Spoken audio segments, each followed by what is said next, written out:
Here it is, the 15th day of August. We finished up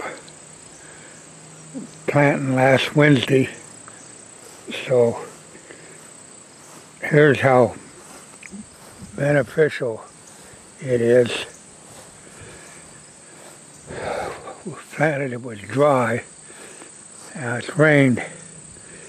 It rained Monday, Tuesday, Wednesday night, Wednesday morning, and a little bit this morning. We'll walk over here and see how much water we got in that week of, oh my God, that's pretty decent.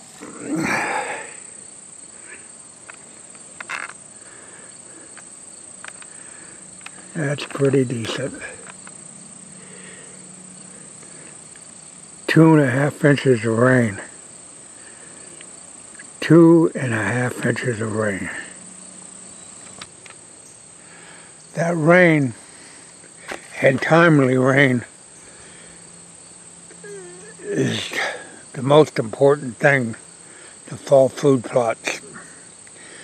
No matter the brand name or whatever, I go exclusively with Whitetail Institute product because I trust them, and they put, like they say, research equals results. And the thing about it is, they have a rain-bound component that goes on the seed that enhances the moisture in the seed. And I have to emphasize, if you've got to take time off of work or whatever, you have to get your food plots in the ground prior to a rain event. And if you got thunder and lightning in that rain, it's even better, because a lot of people don't understand what goes on with the lightning. Nitrogen goes up in the atmosphere, and when the lightning strikes, it makes the nitrogen molecules cling to the raindrops and brings it back down to the ground. And things green up or rust up overnight. That's because of the nitrogen in the rain. Your drinking water that you have is the worst kind of water. You can't do nothing with it other than hydrate yourself. But that rainwater, especially in a thunderstorm, it's loaded with chemicals that are really brought back down to the soil. And let's walk up and just see what it looks like. I don't expect germination, but you never know.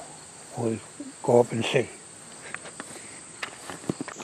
It's nothing like a walk in the woods right after a rain.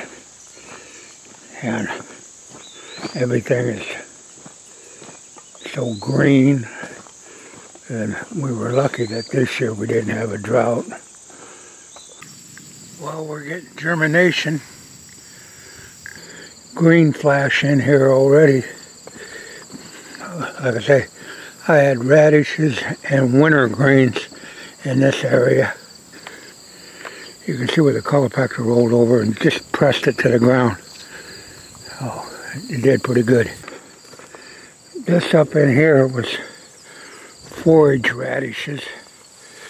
Went in this area. Well, as you can see, it's exactly 2 weeks since we planted our fall food plots, and we had quite a variety. We had 2.5 inches of rain, as you've seen on the onset. We had a little shower last night. And the nice thing about fall, it's going to get hot, but the humidity gets high. And in the mornings, when you come out to these fields, it's like they've been drip irrigated, because they get a uniform dew on them, and that really makes them wet. And there's no runoff. It's all on the leaves, and it runs. If it runs down, it runs into the root system. So those real dewy, foggy mornings are great for fall food plots if it don't rain. Now we're going to head into about a 5-day, starting Sunday, we're going to have about 5 days in the 90s and very little rain. And that's why I go with Whitetail Institute. Thanks to Ray Scott. He knew what he was doing. Research equals results. And with the rain-bound chemical that he put on the seed, it helps hold the moisture to the seed, so it helps what rain you get multiply. So let's go take a look and see what we got. And I want to show you something about food plots right while we're still here in the woods. Now right there is what you do. You have a variety of fall annuals in your brassicas. The more variety you have, the more options something will generate. It's not cheap, but then again, worthless tattoos and alcohol is not cheap, and cigarettes, and people blow smoke out their nose and scribble on their skin. But I'd rather put this out for wildlife, because all wildlife will benefit from it. And Ray Scott, bless his heart, he really came up. And here's what I was talking about. Rainbound. When you get that stuff and it's got that rainbound chemical on it, it'll help enhance the moisture content. And, you know, it's just, like I said, they sum it all up. But you want to have a variety, and I'm not going to do that much work and put some off-brand, off-the-shelf seed unless it's the last-minute thing I have to do. So this is what we're going to go look at. There's what that dirt field looked like a few days ago, 2 weeks ago. It was a pure dirt. Now we'll go up here and I'll show you some things. Now this is our radishes in this area. I selected to plant them in here. Just as you can see, they're right around in this area. They only go to, this plant's 1/4 of an acre, so we're not a whole lot, but that's 11,000 square feet. So we got that in there. Now in through here, we got the tall tine tubers running in there. And like I said, this is what really instrumental. Research equals results. What enhanced that germination in 2 weeks was the ground preparation for that small seed. And a lot of people think they're going to get no-till, no this, no that, and they get no results. Number one, this ground went through a drought last year, and it was hard as asphalt. So it had to be turned under, and a lot of time had to be put in to make it. But like I said, these are tall tine tubers along here. Here's the timber. Here's the edge of the timber. Here's our tall tine tubers and our no plow out there. Our forest radishes are up around that tree right there. And see, the deer can come out here on this edge and feed, and they can't be seen. They're completely enclosed. Right there is one of my tree stands. That's why I don't go for those tower blind things. They're awful expensive, and they're pretty neat for the elderly and the youth. But see, well, I got that tree stand. When I turn around here, it's not a bait, it's a forage. with the tall tine tubers, the no plow, and I can shoot to this field out here. I can get a 30-yard shot if I needed one. But it's right on the edge of the timber. It's where you want your food plot. And like I said, with a wind like today, it's coming out of the southeast, that would be a perfect evening stand. And keep that in mind. Most food plots that you're going to hunt are going to be evening stands, because the deer and the other animals are probably on the plot in the morning and you'll just run them off. So most of your food plot stands are an evening stand. Now you want to get deeper into the timber for your morning stand when the deer are coming back. That's why you need several stands. And I don't understand that tower thing. You're so limited on how you can hunt it. Let's move along. And here's a trail that's mowed out from the heart of the timber. And I got a tree stand. That same tree stand is right there. You can see it. And I can shoot from that to this trail, which is a mere 10 yards right through there. But I also see I need to prune up some. I need to get my saw and prune some of those limbs off because they grew over the summer. But if they was walking up this trail, you sort of set it up. There's walking up this trail to this food plot. You got your 10-yard shot right there on a southeast wind, because the wind you see is blowing straight that way, or an east wind. And if they're walking up here, all those velvet leaves took over that conceal, and they're completely secluded. And so they'll come out here, and you can either shoot them on the field or shoot them on the trails that you cut through. But deer hunting is year-round. I don't know if you can see the moisture on the leaves of these tall tine tubers, but that's what a heavy dew does, which is good. But they said it rained down here, but it must have just sprinkled if it rained at all. Anyhow, you see how they collect the moisture, especially on a real humid morning. It's just like that'd be all glazed over with moisture. So sometimes it doesn't have to rain. You just get a good foggy, wet, dewy morning. That no plow is planted in there, alongside in there. It's coming up. But you gotta have a variety. Now you can see what we got in here that's the forage oats bag. I'll put it down there. There you go.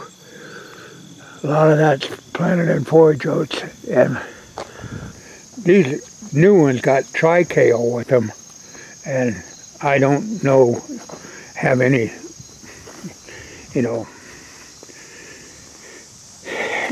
any knowledge of that, other than usually I just bought whitetail oats. But maximum attraction, high in sugar, and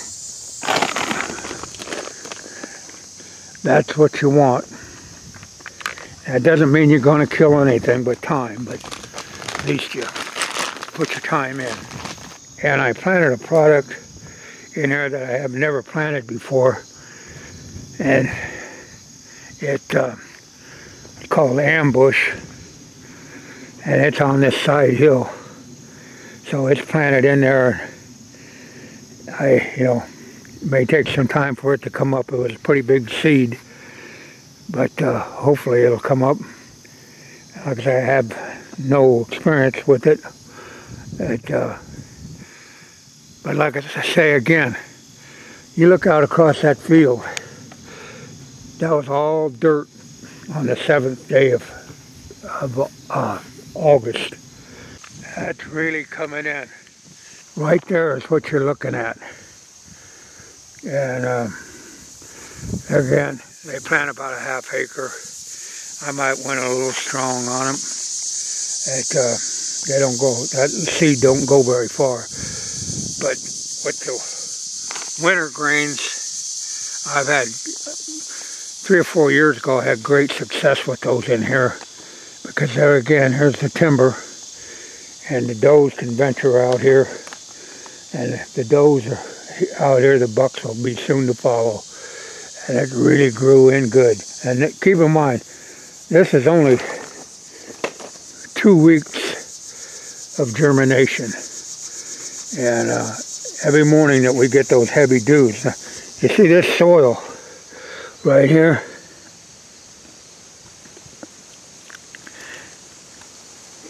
I think I can make a mud ball out of it. No. But it's moist, that's for sure. And that's what you want. There again, deer tracks been coming through here. Those are relevantly old. But there's your winter greens. And then as we venture over here, in this big area,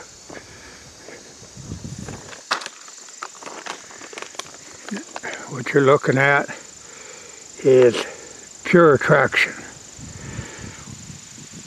Whitetail oats and wintergreen borascas. And there again, results. Research equals results, thanks to Ray Scott. Now half of this is pure attraction. And then destination is up through here over to the fence. So you have 2 different types of borascas, and there again, that's rain bound. So it really early and late season attraction. So like I said, you can see the difference in the winter greens, how thick they were in there. But there's 2 different, pure attraction and destination out there. And got me sort of buffaloed. I don't quite understand this. Well, there's a lot of hedge apples on that tree. But they're so heavy and so mature that they're falling off early. I'd like for them to stay on that tree a little longer until winter. Well, just keep in mind, you got to work the seed bed up a lot is number 1. You see no weeds in this seed bed because it was sterile disted. And it was limed and let set, and let any weeds that was going to germinate. Then you come in and knock them out. And if you try to do that all one time, just go out and disc and throw the seed down, you're going to have a weed problem. But anyway, this is 2 weeks of growth. And the bean field's in the back, and I had some water hemp issues with that, but a lot of people have it down here in southern Iowa. And I couldn't get the herbicide bought, but I still made beans. But you can see but the ground is damp, and that's all it needs, because like I say, with that rain-bound chemical on it, it enhances the moisture content into the seed. And I'm really excited about this area in here, these winter greens, because the deer love them. A lot of people say, well, you're not hunting. Well, I'm hunting. I hunt 365 days a year for the white-tailed deer in preparation for that moment. Now it can change. I got 600 acres of corn behind me.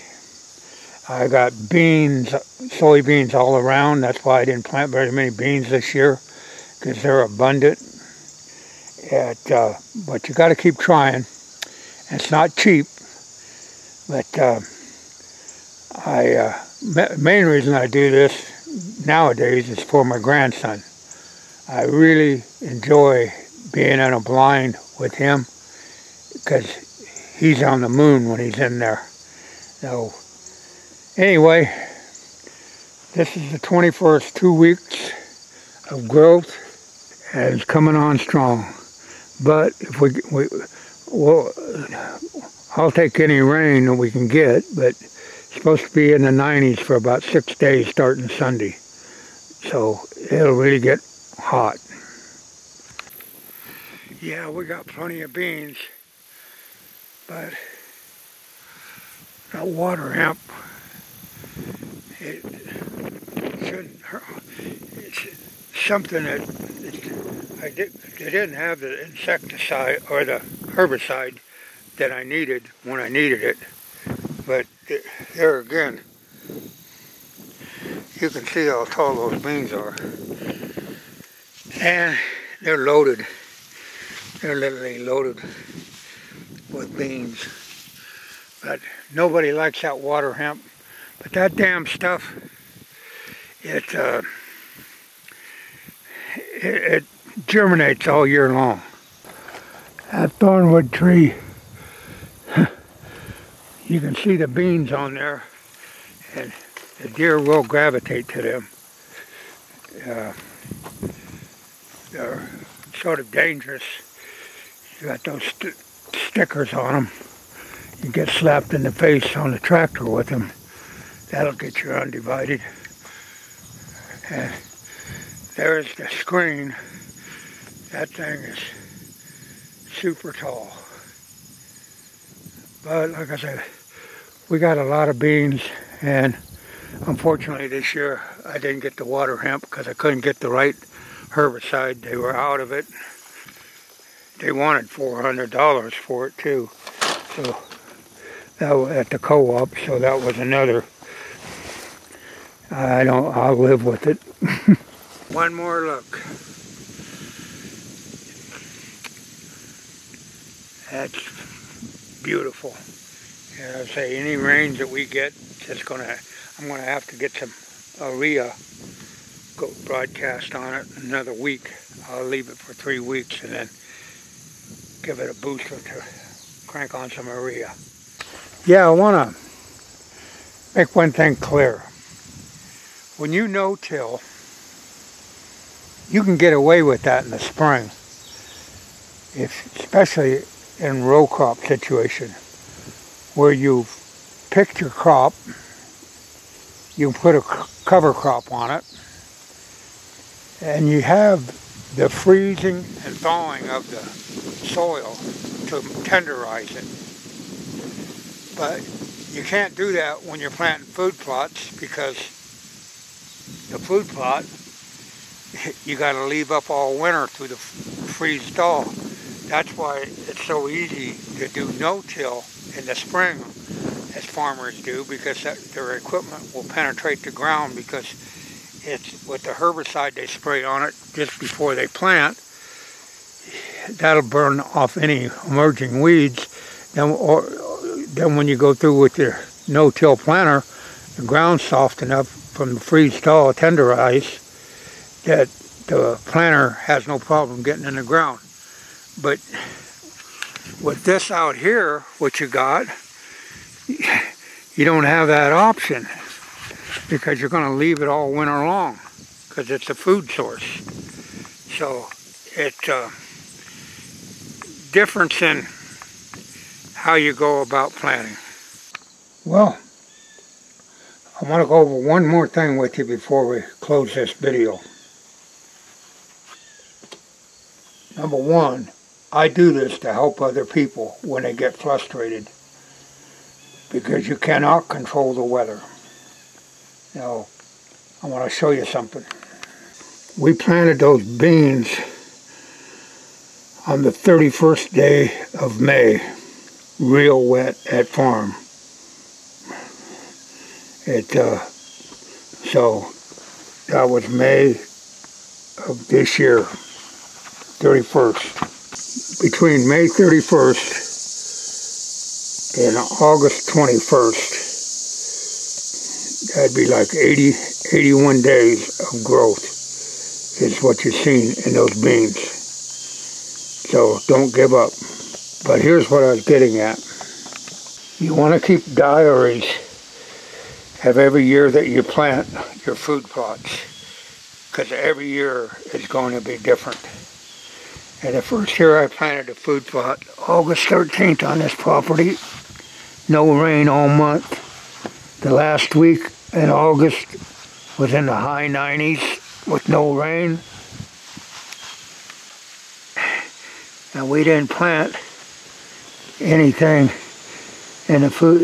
In the September it was in the 90s. We only had an inch and a half of, no, we had a half-inch rain. We planted oats on the 7th of September, and another half-inch. October they were finally greening up. So just keep in mind to make these, take those calendars and write that data down, so you can, there's 1, 2, 3, 4, 5, 6, 7, 8, 9, 10, 11, 12. There's 12 of those calendars there that when you get down you can go back and look and see why. And like I said, this channel is an education channel by a self-proclaimed hillbilly. I grew up in a 3-room shack, 4 kids slept in 1 rollaway bed. You always had somebody's foot in your mouth. Outside shit house, you carried the family shit pot out, dumped it in the outhouse. But at least we had a pot to shit in and a door to carry it out. And I learned how to grow things to eat back in the early 50s. And there weren't the chemicals, it was all done by hand. So that's going to put a wrap on it from this hillbilly, non-typical. Yeah, but you got to keep in mind, no 2 years, just you have success 1 year, it's just like hunting. You might not kill a deer, for kill one, you might not have a good one come by for years, and it's the same way with food plots. But definitely want to emphasize to keep diaries. That'll keep you knowing where you were at from year to year. That's it from the non-typical. My heaven and hell all wrapped up in one here on earth. Thank you, Lord.